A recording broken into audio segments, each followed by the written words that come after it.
Sekarang saya sudah berada di Masjid Agung Tegalsari. Masa reses DPR dimulai sejak 16 Juli sampai 17 Agustus. Saya akan mengunjungi salah satu home industri yang dirintis oleh pemuda asal. Selamat datang di Eja Petma dalam acara Eja Opini. Gugatan anak kepada orang tua. Akhir-akhir ini cukup marak anak menggugat orang tua karena masalah harta warisan. Misalnya kemarin kalau nggak salah di daerah Sumatera Selatan ada ibu berumur 78 tahun digugat anak-anaknya karena masalah warisan. Apalagi kondisinya sudah tidak kuat berdiri dan duduk dengan kursi roda, tega sekali anaknya masih berpikir harta bukan kondisi ibunya. Fenomena ini agak aneh. Bukan hanya itu kasusnya, ada juga seorang ibu yang digugat gara-gara mobil Fortuner, seorang ayah yang digugat 3 miliar oleh anaknya karena masalah tanah. Apakah cara kekeluargaan untuk menyelesaikan masalah sudah nggak berguna atau sudah tidak bisa menyelesaikan masalah? Mestinya mikirlah, harta itu masih bisa dicari.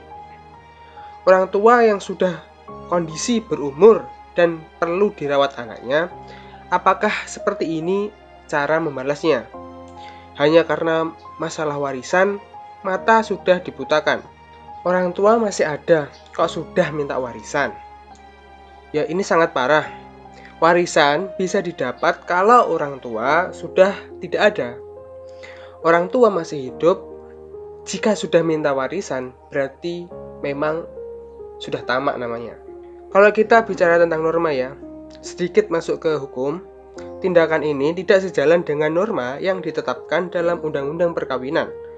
Dalam UU Perkawinan mewajibkan seorang anak untuk menghormati orang tua serta wajib memelihara atau merawat jika anak sudah dewasa, berdasarkan pasal 46 ayat 1 dan 2. Harusnya tahu dan punya rasa bahwa orang tua sudah merawatnya dari kecil. Harusnya ada rasa kasih sayang. Ikatan batin antara orang tua dan anak itu tidak bisa diputus. Tidak ada namanya mantan anak dan mantan ayah atau ibu. Jika ada permasalahan KDRT yang dilakukan oleh orang tua lalu mengugatnya, itu tidak masalah. Tapi ini rata-rata orang tua yang sudah berumur dan tidak bisa mencukupi kebutuhannya sendiri. Anak-anaknya pun juga sudah menikah dan punya penghasilan sendiri, masih menggugat harta milik orang tua yang masih hidup. Saya ambil contoh pada kasus warisan yang dialami oleh Nenek Darmina yang digugat anaknya karena masalah warisan tanah.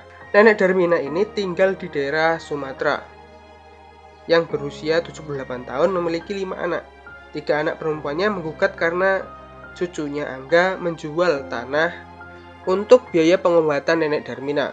Kasus ini sudah beberapa kali disidangkan, mediasi juga dilakukan, tapi masih belum ada jalan keluar. Cuma gara-gara tanah dijual untuk mengobati sang ibu, anaknya tidak terima. Apa tidak melihat kondisi ibunya yang sudah seperti itu? Seharusnya membantu merawat. Nenek Darmina hanya dirawat oleh cucunya yang bernama Angga. Bahkan saya membaca di Tribun News, Nenek Darmina itu hanya tinggal bersama Angga dan anak-anaknya, terutama yang menggugat itu, jarang menjenguknya. Bisa dibilang miris sekali. Mungkin ini namanya malin kundang di zaman sekarang. Di umur yang tua mestinya mereka itu hidup dengan tenang dan bahagia melihat anaknya yang sukses. Tidak jauh beda yang dialami oleh Nenek Darmina. Kakek koswara digugat anaknya 3 miliar karena masalah tanah. Dan tanah itu sebenarnya bakal menjadi warisan yang nanti akan dibagikan kepada saudara-saudaranya ataupun anak-anaknya nanti.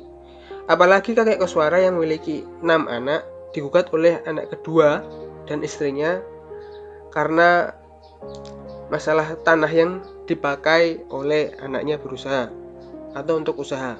Lagi-lagi saya ingatkan, ketika orang tua masih hidup, seluruh harta milik orang tua bukanlah harta warisan. Anak tidak boleh mendapatkan warisan ketika orang tua masih ada. Jika orang tua masih hidup, dan memberikan tanah itu namanya hibah atau pemberian dari orang tua. Dalam masalah kakek kesuara ini, tanah yang menjadi konflik adalah milik kakek kesuara yang disewa oleh anaknya kedua sebagai lahan usaha. Apalagi tanah itu merupakan tanah warisan dari orang tua kakek kesuara. Sehingga jika kakek kesuara ingin menjual tanah itu, jadi haknya karena secara sah itu miliknya.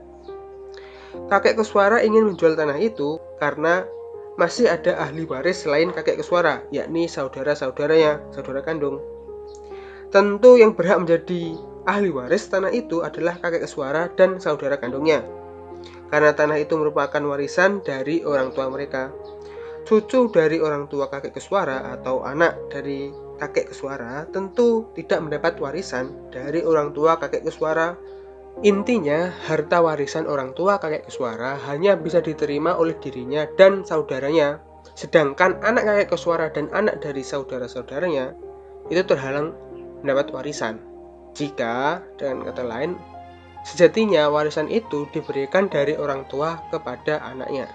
Kalau menurut pengacara kakek kesuara, perjanjian sewa dilakukan secara lisan dan tanah tidak hanya dimiliki oleh kakek kesuara.